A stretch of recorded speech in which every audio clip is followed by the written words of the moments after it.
Olá, galera de farmacologia do Dá Uma Força, sejam bem-vindos. Hoje nós vamos falar sobre o penúltimo processo da farmacocinética, que é o processo de metabolismo. Vamos ter a primeira parte desse processo, que vai ser uma visão geral, e na parte 2 nós vamos ter um aprofundamento, uma parte mais complexa, vamos dizer assim, do processo de metabolismo, tá ok, galera? Então, como nós sempre começamos, vamos falar sobre a definição do processo. O que seria então metabolismo, também chamado de biotransformação? Vocês podem encontrar isso também nos livros, nos materiais didáticos. O que é isso então? É um processo de alteração química dos fármacos no organismo. Então a definição é bem simples, sabendo que a palavra-chave é essa, a alteração química que esse fármaco vai sofrer dentro do organismo. Por que então que esse fármaco precisa sofrer o metabolismo, sofrer o processo de biotransformação? Qual a necessidade disso? Bom, porque muitos fármacos eles são lipossolúveis e por isso não são rapidamente eliminados. Você pode lembrar, galera, na aula de absorção, que nós falamos justamente isso. Os fármacos eles precisam ter uma certa lipossolubilidade para que eles consigam atravessar a membrana plasmática. A questão é, esses fármacos, da mesma forma que eles precisam exercer sua ação farmacológica no organismo, eles precisam também ser eliminados depois da sua ação. E eles são eliminados principalmente pelos rins. Vamos ver na aula de eliminação que os rins são os órgãos principais de eliminação. Temos também fezes, bile, suor, mas os rins são os principais. E esses fármacos, eles precisam ser eliminados pelos rins, através da urina, passando então pela filtração glomerular. Só que se esses fármacos forem muito lipossolúveis, eles não vão conseguir ser filtrados, portanto não vão conseguir ser eliminados. Então a necessidade do metabolismo é essa, de fazer com que um fármaco lipossolúvel torne-se por meio do metabolismo, um fármaco mais hidrossolúvel ou um metabólito, na verdade, mais hidrossolúvel. Por que eu estou falando que um fármaco lipossolúvel ele pode se transformar ou num fármaco mais hidrossolúvel ou num metabólito mais hidrossolúvel? No caso em que um fármaco é administrado, exerce sua ação farmacológica, precisa então ser eliminado, após o processo de metabolismo, ele vai se tornar um metabólito, a gente vai chamá-lo de metabólito. Esse metabólito realmente vai ser mais hidrossolúvel para ser então eliminado do organismo. Mas vamos ver agora no próximo caso, o caso dos profármacos. O que é isso? Esses profármacos, eles na verdade são um caso especial, vamos chamar assim. Os profármacos, eles são os fármacos em sua forma inativa ou menos ativa, que quando administrados sofrerão biotransformação, sofrerão metabolismo em vivo, ou seja, dentro do organismo, gerando metabólitos ativos, ou seja, gerando fármacos mais hidrossolúveis. Por isso que aquilo que a gente tinha explicado antes. Então nós vamos ter o seguinte, um profármaco, ele pode sofrer um metabolismo, ele deve sofrer um metabolismo para formar então, o fármaco ativo, aquele que é capaz de exercer a sua ação no organismo. Nós vamos ver nas aulas seguintes quando que é necessário que seja administrado um profármaco em vez de um fármaco, né? A necessidade disso. Bom, então esses são os dois casos que podem existir. Ou no caso de uma molécula, os casos aqui, podemos colocar os casos de metabolismo.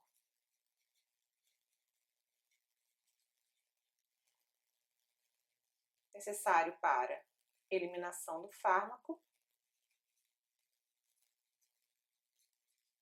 ou seja, ele precisa ser mais lipossolúvel, mais polar para que seja eliminado, ou no caso de ativação do profármaco.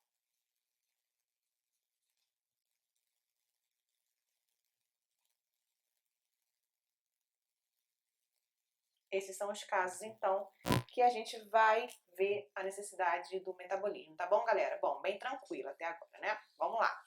Quais são, então, os principais órgãos metabolizadores?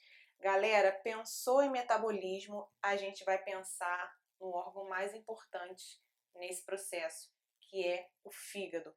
Galera, pensou em metabolismo, fígado é o órgão principal. É o fígado que vai ser responsável por mais de 80% do metabolismo dos fármacos que são administrados, que são de uso comum aí. Bom, em segundo lugar, nós temos os pulmões. Os pulmões, eles também, deixa eu colocar o fígado aqui no cantinho, os pulmões, eles também vão exercer um papel mega importante dentro do processo de metabolismo. Então, nós temos os pulmões aqui como sendo, estando em segundo lugar no processo de metabolismo, de mais importante.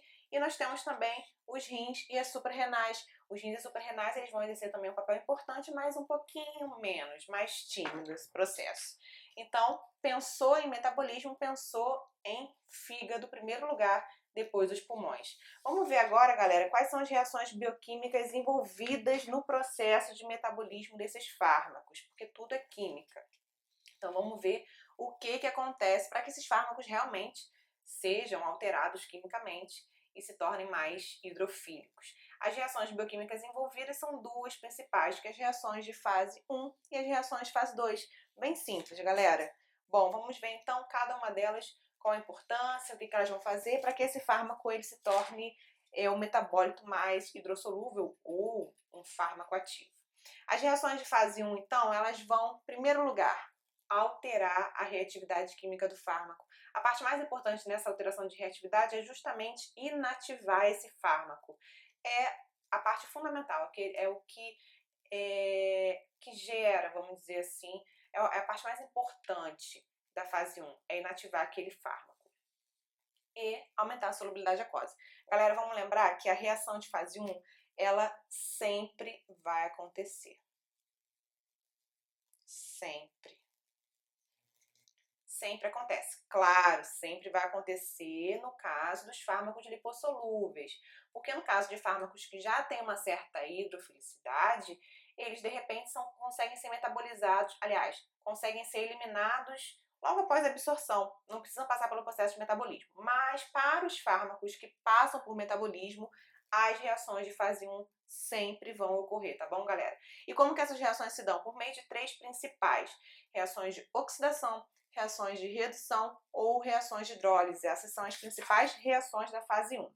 Agora, falando um pouquinho da fase 2, nós vamos ver que a fase 2 é um pouquinho diferente. As reações de fase 2 elas vão aumentar ainda mais a solubilidade aquosa, promovendo então a eliminação. Então, o que acontece? Essa reação, assim como a fase 1, ela é super importante, só que ela pode ou não ocorrer. Vamos colocar aqui. Ela pode ou não ocorrer. Por quê? Porque às vezes só a reação de fase 1, só a alteração que ela gera, já é suficiente para o fármaco ser eliminado, para aquele metabólito se tornar mais hidrossolúvel e conseguir ser eliminado. Às vezes a reação de fase 2 nem é mais necessária. Então ela pode ocorrer ou não, não é obrigatório, ok? Bom, quais são as reações que acontecem na fase 2? São as reações chamadas de conjugação. Nós vamos ver um pouquinho mais à frente, na aula de aprofundamento, como que essas reações acontecem. Mas essas reações, elas são importantes para aumentar ainda mais a solubilidade daquele fármaco e também aumenta um pouquinho o peso molecular, tá, galera? A gente vai ver aqui no próximo esqueminha que eu vou mostrar para vocês. É o seguinte, aqui nós temos um exemplo de como que é o processo de metabolismo de um fármaco. Aqui nós temos a molécula de fenitoína, que é um anticonvulsivante, que ela é mega lipofílica, ela é super lipofílica.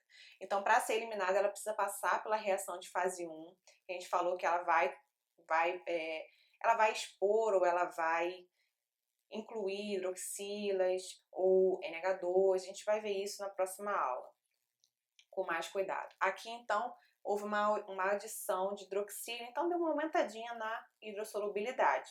Só que não foi suficiente para ser eliminada, então ela precisou passar pela reação de fase 2. Na reação de fase 2, que a gente viu que reações de conjugação, ela acabou se conjugando, a gente vai ver, ela se conjugou aqui com ácido glicurônico.